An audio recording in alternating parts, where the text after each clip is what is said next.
ассалому алайкум ва раҳматуллоҳи баракот. ҳамватанони азиз, умедворам ҳама каса хуб ва саломат ҳастем.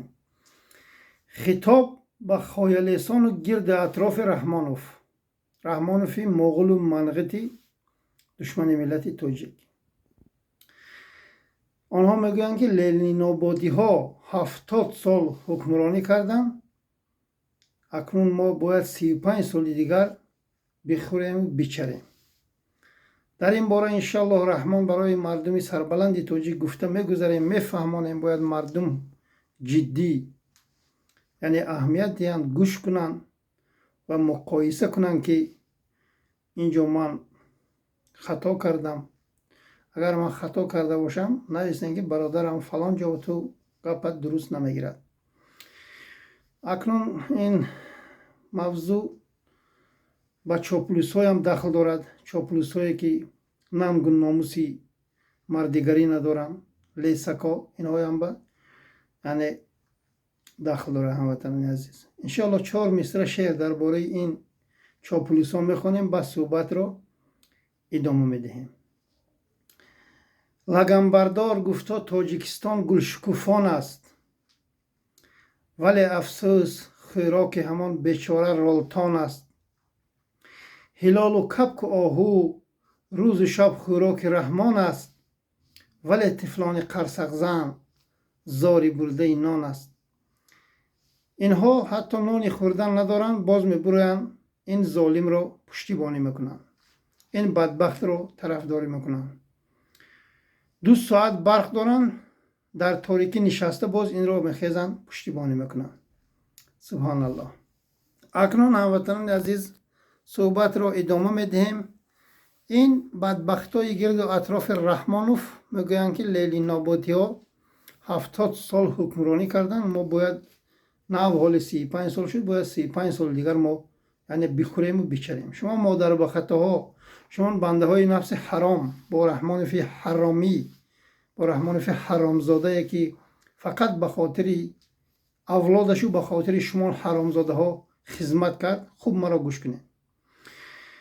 дар даври ленинободиҳо ҳукмронӣ кардан, мардуми тоҷик 24 саат барқ доштанд. мардуми тоҷик кор доштанд, дар назди падару модару зану фарзандошон буданд, муҳоҷир набуданд. ҳатто рӯзҳо ба ватан рафта кору фаъолият мекарданду баъд ба русия бармегаштанд. ин як. дуюмаш ин ки мардуми тоҷик дарбадару хокбасар набуданд. аз зану фарзанду падару модару аҳлу байтшон ҷудо набуданд. онҳо ҳамеша дар тоҷикистон кору фаъолият мекарданд. дар давраи ленинободиҳо онҳо тоҷикистонро аз худ накарда буданд, оилавӣ накарда буданд. ман дар ёд дорам ки қавор маҳкамов бечора як гилеми кӯҳна доштану як волга доштанд. газ-1 буд ё газ-24 буд, фаромӯш кардам. имрӯз раҳмонов бо пули ин миллат пешқадамтарин мошинҳоя мешинаду шарм накарда каттагӣ мекунад бо авлоди дузду ғоратгараш. дар вақти ленинободиҳо ҳукмронӣ кардан, чоплусое ки ҳозир шумо ин золимро пуштибонӣ доред, он вақт дасти мардуми ленинобод дар дурни изори модару хоҳару духтари шумо набуд, дар дурни изори очаёи шумо набуд. он вақт модари ту як баиффат буд, модари ту як бақадр буд, модари ту як зане буд ки рӯсарӣ дошт, бо ҳамсояаш гап задан шарм мекард. ҳозир ҳукмронии раҳмонов ба мардум ҳама куни луч, рақсу бозӣ, девонагӣ, бадбахтӣ, ин корҳо рафта истодааст. дар вақти ленинободиҳо ҳукмронӣ кардан, ҳукмронони ленинободӣ кӯмуру ангишту тиллои тоҷикистонро ба аҷнабиён намефурӯхтанд. аз кишвар буроварда дигар давлатҳо равон намекарданд. اون وقتا نبود این گپا. در وقت لنین آبادی ها حکمرانی کردن مردم کمبغل و دربدر نبود. مردم نانی سری داشت. مردم آزاد رفتن نماز خوانده می آمد. مسجداش آزاد بود. هیچ کس نمی گفت که تو با کجا می روی. انا همین خیلی بود در دوره لنین آبادی ها حکمرانی کردن. در دوره لنین آبادی ها حکمرانی کردن راه های تاجیکستان، راه هایی که بعد این پرخوک گویا که اسفال کرد و ریمان کرد، هزارها تاجیک نمرده بودند صدمه شده. آنها همون راهی چپ غلط کردی، همون عقبه کردی می رفتن آهسته آهسته و ساق سلامت باز به خانه هاشون برمیگشتن. در وقتی لنین آبادی ها حکمرانی کردن راهی آهن کانی بادام و دوشنبه باز بود. مردم عقبه کردی رفته عذاب نمیکشیدن و به ملال با پایز رفته دوشنبه گشته کانی بادام می آمدن، یعنی خوجن می آمدن. حاضر چی؟ به خاطر نفس حرامش، به خاطر 7 دختری فوحشش راه را 15-20 سال بازا پولی این مردم را کنده میگیرد، پولی این مردم را میخورد. این گوخوری ها نبود در دوره لنین آبادی ها حکمرانی کردن. در دوره لنین آبادی ها حکمرانی کردن یگان مادر تاجیک پولشویک روس و پولشویک اجنبیان نبود. همه در تاجیکستان زندگی میکردن. پدرشان، برادرشان، شوهرشان جای کار داشتن، معاش بهترین داشتن. آنها کوچه نمیبرامدن. امروز صدها هزار مادر و خواهر تاجیک کی در بدر کرد؟ کی آبروش ریزان؟ کی خاک بسر کرد؟ کی یک قسمشان را بخشش فاحشه کرد؟ انا همین پرخوب کی حرامزاده کی شما میخواین که با 35 سال دیگه بخورین بیشرین. وقت از آن که این بستر قدرت آمد گفته بود که بخوب بچر دیگه یگان گپی حلال نداشتین. این نه پیشروی رو عقلش میگیرد، فقط دزدی و غارت و قتل کردن رو. در دوره لنین آبادی حکمرانی کردن آنقدر جوانمردای تاجیک سلفی و علفی و دیگر تهمت ها به سرشان بال کرده برده پس پنجره نمیکردن. بخشش. در دوره لنین آبادی حکمرانی کردن یگان کس ناراضی نبود که مردمی بدخشان برآمدن ناراضی کردن، سرجم شدن به یراق و به اسلحه. این پرخوک همه جوانای قتل کرد. در دوره لنین آبادی حکمرانی کردن آنها یگان کس قتل نکرده بودن، یگان کس نکشتن، با آب برآمدن رفتن. 35 سال رحمانوف خدمت کرد برای ملتش. 2 ساعت وقت نداریم، شرمندگی است. طالبا 4 سال باز حکمرانی میکنن. افغانستان آنچنان پیشروی شده است که خودی طالبان کردستند. 35 سال رحمانوف با یک نول زدن طالبا. در دوره لنین آبادی ها حکمرانی کردن آنها با مردم مظلوم تاجیک پول جمع کرده راه ها را منفرش و اسفل نمی کردن. مکتب بچه ها مکتب پول نمی بردن، کتاب و دفتر نمی خریدن. همش حکومتی همون حکمرانای لنین آبادی ها می کردن. امروز تا مکتب تمام شدن 10,000 سامانی طلبه معلم ها و دیرکتورها کشیده میگیرن. در آن وقتی حکمرانی لنین آبادی ها این خیلی نبود، این گپا نبود. امروز مردمی بیچاره در روسیه عذاب و مشقت میکشن، پول روان میکنن، راه های رفته اسفل میکنن، به نام امام خطوک میرون میکشن که این پرخوک یعنی همه جای اسفل کرده است. بیتر خویلسانش در پنجکین میبروین، خویه های این پرخوک میلیسن و یک خیلی میگه اینا چی به این خیلی گپای میزنی تو؟ اینها آخی 10 سال ما گپ زدیم، اینها یگان چیز پیسن نکردن. باید این ملت همین گپای وزنین که بیدار کرد که مردم سرش بردارن. سری مردم به زمین کرد رحمانوف.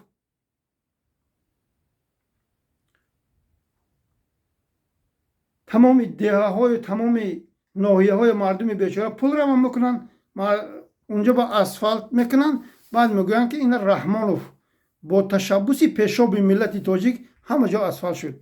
این گوخوری ها نبود در دوره للنابوتی ها حکمرانی کردن، همش دولت میکرد. امروز تاجیک بیچاره پول روان میکند، رهای منفرش میکند، باز به این پرخوک مادر به خطای قاتل مغول و منغیت نلاق میسپارد. وقت از من راهم رو اسفالت کردم، چرا من ماشینم به نلاق سپارم؟ برای چی؟ الله لعنتتان کنه شما جاهل و نادانای حرامزاده های مادر به خطای. وقت از اون یکی لیلی ناباتی ها حکمرانی میکردن، یگان تش فرزنداش با وظیفه نمانده بود. نواری کار محکم و فصل الله رحمت و مغفرتشان کند. میگویند که من یگان دادرم با وظیفه نگذاشتم که یعنی بعدی آنها بستر وظیفه آمدن، مردم نگویند که این چقدر انسان ها هستن و چرا برادراشون و چرا خشتبارشون. امروز رحمانوف تمام جای غصب کرده گرفته است. صدها کارخانه در دست اولاد رحمانوف است. امروز اینا میبرن ناشرمیده میگویند که شما 70 سال حکمرانی کردین، ما باید 70 سال دیگر 35 سال دیگر حکمرانی کنیم، 70 سال شود بعد شما بروین گپ زنیم بزیدی ما. شما گوه خوردگین، شما جاهل و نادان ها، شما خائنای ملت تاجیک، الله لعنتتان کنه. شما بی‌شرف ها، شما دل ندارین، شما خون ندارین، شما رحم ندارین، حرامزاده ترین شما قوم هستن که من نمیدونم از کدام قبرستان پیدا شده آمده این ملت به همین روزای به همین بدبختی ها گرفتار شد. به خاطر نفس حرامتان شما دنیا رو جزیر کردین. امروز به خاطر فرزندانش 1300 گکتر زمین های تاجیکستان رو به قرقیز ها داد.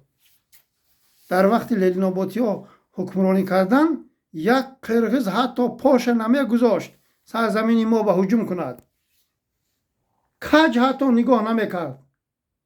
امروز قرقیز های برده است در درون زمین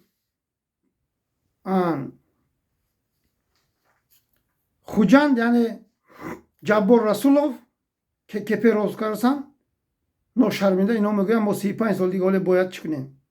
35 سال دیگر شما تاجیکستان کو خیتایستان و قرقیزستان میکنید. شما حرامزاده های بی‌شرفی به خاطر نفس حرام کنتان میفروختگی ها با سرداری این پرخوک رحمانوفتان. من امید دارم که ملت تاجیک فهمیدن که در دور حکمرانی لنین آبادی ها یگان کاری که حاضر این پرخوک کرده ایستاده است نبود. مردم آن وقتها در آن وقتها پول بسیار هم نداشتند، ولی آنها سیر و جیقشان سیر بود. ولی آنها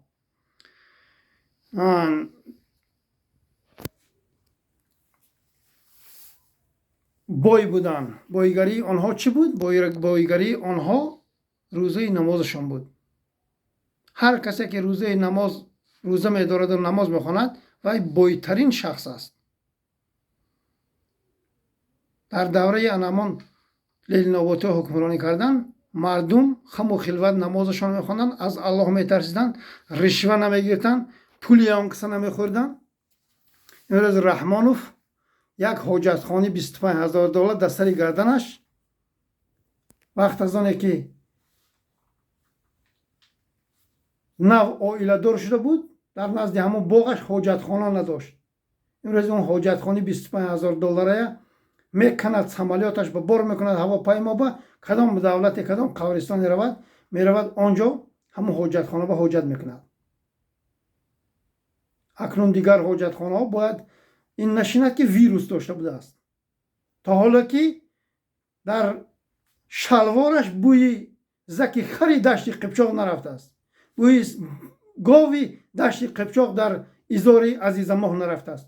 امروز این توده ابوش حرامزاده این مردم رو یعنی معنی میکنن که شما به دوشنبه نبیاین، شما یعنی لباساتون خطا است، شما این میپوشین، شما وای میپوشین. تا امروز بوی گوی خر در شلوار این پرخوک نرفته است، بوی گوی گاه در ازار عزیز ما چخر نرفته است، تا امروز همه گاوجوزچه‌هاش بوش در بدنش نرفته است. امروز اینها شهری شدن و مردمی تاجیک نمیمونن که یعنی پایتخت بیاین. شما حرامی ها کی هستین؟ شما مادر بختای قشلاقی ها کی هستین که امروز میبیاین مردم نمیگذارین که در گرد و اطراف دوشنبه مال حلداری کنن؟ شما کیین؟ شما حرامی ها. شما از کدام آسمان چکیدین که این مردم رو اینقدر ظلم و ستم میکنین؟ شما هیچ کسین. روزی کوز ماندن شما با پیشاب ملت تاجیک نزدیک است. این مردم شما را دنگ و کوز میماند. مطمئن باشتم. ما 35 سال دیگه باید بخوریم و بیچریم. شما به خاطر نفس حرامتان حکمران شدین.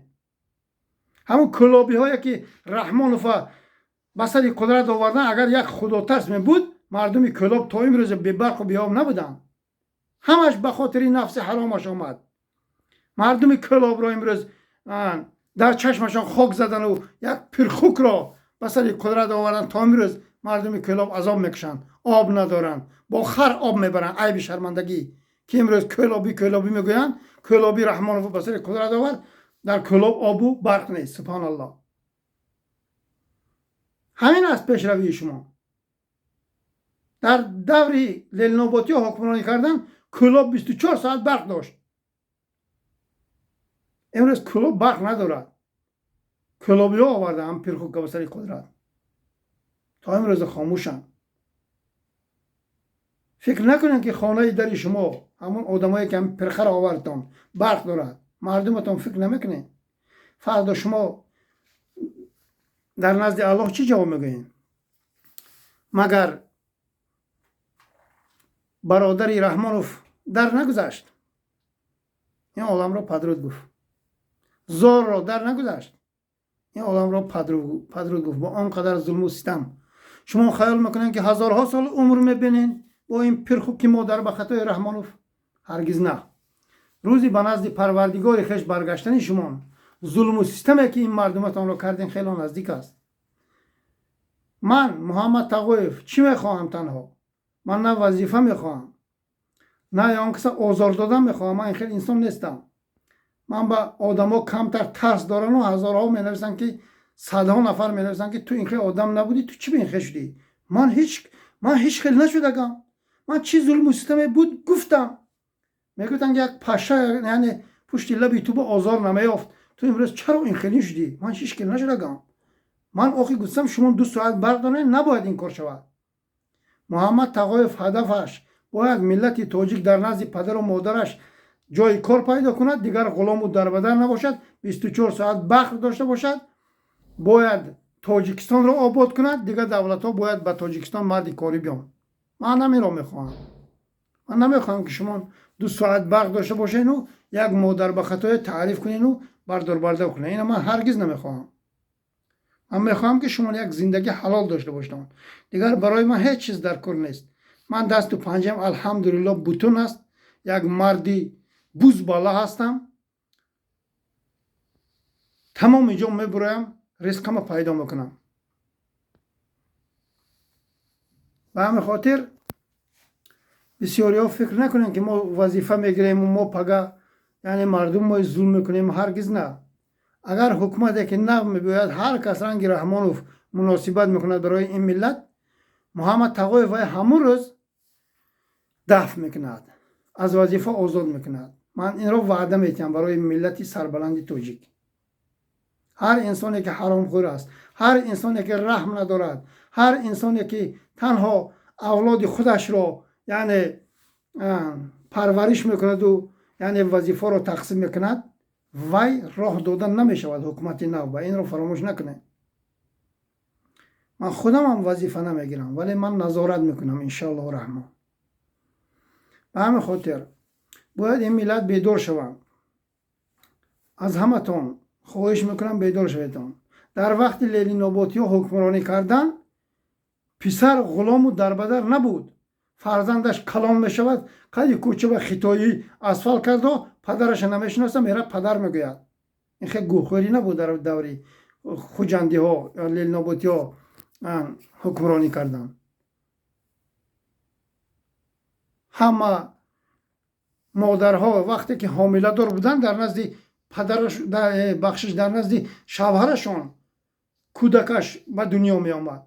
امروز طفل تاجیک به دنیا می بیاید حتی یعنی بغل نمیگیرد، در آغوشش نمیگیرد فرزندش رو، مکتب خوان می شود. الخصوص یکتش خودی من از دسته رحمانوفی مادر به خطا من حال دخترچه من دیدم، دخترچه من صنف یکم رفت. هزارها تاجیک این خیلی است. من باوری دارم نباید این کار میشد.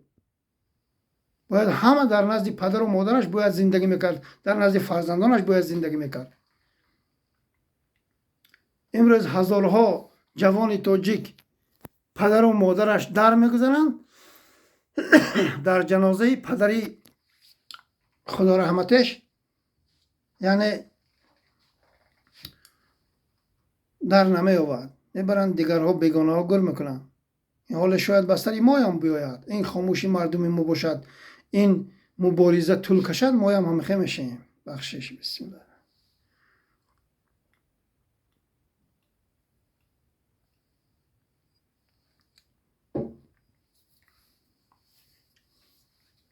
الحمدلله رب العالمین. به همه خاطر باری دیگر تکرار میکنم، تنها هدف ما میخواهیم که ما در تاجیکستان زندگی کنیم، تمام دیگر ما هیچی نمیخواهیم. دزدی و غارت بس شود. تمام بایگری تاجیکستان باید این ملت به تقسیم کرده شود.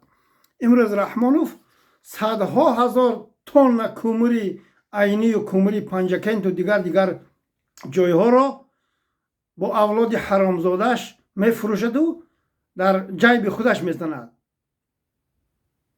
باید آن هزارها تن کومری که فروخته می شود باید این ملت به تقسیم شود، باید این مردم به تقسیم شود. برای آنکه تاجیکستان از یک این پرخوک نیست. خیلی که با پرده قاسم تاجیکستان از من گفته با دستای خالی پرده قاسم پدرود گفت این عالم را، این همه خیلی خیال کرده سالی که این تاجیکستان از این است و این مردم غلام و دربدر شوند. هرگز نه. ما هدف ما من دیگه مخالفای نمیدونم.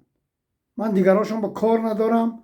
گپ زدم گنده شدم، گپ زدم کسل روحی شدم. الحمدلله رب العالمین. در نزد الله هم صحت و سلامت هستم، در نزد دوستانم صحت و سلامت هستم. دیگر گپ و کار ندارم من آنها با. خودی ملت باید چشمشان را باز کنن، باید فهمن که در این بین چی رفته ایستاده است. به همین خاطر با امید مخالفین نشوین. با امید مخالفین بودگی سرزمینتان را از دست میدهین.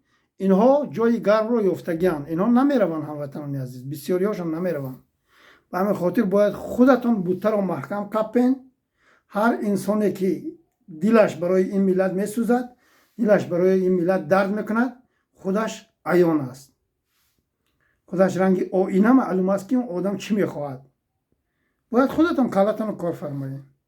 ما دیگر گنده نمیشویم. ما همان زمانی که این صحبت ها رو میبرداریم رحمانوف کوز مانده شود. بعد آن وقت جنایتکارا، آن وقت خیانتکارا، آن وقت تهمتگرا حتما در نزد ما جواب خواهند گفت انشاءالله رحمان. به همین خاطر خایلیسا جواب را گرفتین. اکنون شما خوب درک کردین. پدراتان رو پرسین، مادراتان رو پرسین که در دوره لیلی نوباتی ها حکمرانی کردن چه زندگی داشتن، امروز شما چه حال دارین. این را حتما فهمید. آنها با پرسین که لیلی نوباتی ها هیچ گاه برای مردمشان خیانت نکردن، برای مردمشان یعنی ظلم و ستم نکردن، بهترین زندگی داشتن، در دوره آنها حکمرانی کردن. در آخر با 4 مصرع شعر با این خایلیس ها موضوع را به پایان میرسانیم. هموطنان عزیز، فغان و داد و فریادی بلندی خایلیسانش، به پیش پوچ خالی و لبندی خایلیسانش. فغان و داد و فریادی بلندی خایلیسانش، به پیش پوچ خالی و لبند خویلسانش، حیات عمری بربادی نه چندی خویلسانش، به چاه میزند روز سمند خویلسانش، به چاه میزند روز سمند خویلسانش. روزی اسب دو اینها به همون در چاه زدنش خیلی نزدیک است. این خویلسا حتما در نزد ملت تاجیک جواب خواهند گفت با پیشاب ملت تاجیک. السلام علیکم و رحمت الله و برکاته.